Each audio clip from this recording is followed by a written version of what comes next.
Welcome to Kenton's videos. Enjoy the video. You begin by powering the controller and PC.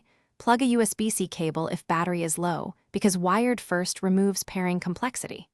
Once done, enable Bluetooth on the PC if you plan to go wireless. Make sure Windows shows the adapter enabled. You should open the Xbox Accessories app or Microsoft Store so firmware updates are available. Do this now, it prevents connection drops later.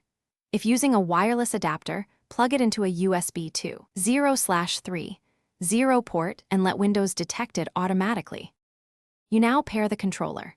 For wired connection, plug the cable and wait for Windows to install drivers. Confirm by looking in Devices. For Bluetooth, press the controller sync button until the light flashes, then choose Add a device right arrow Bluetooth on the PC and select the controller. For the Xbox wireless adapter, press its sync and then the controller's sync. The solid light means success. Make sure to update firmware in the Accessories app. Outdated firmware can cause input lag or button mapping issues.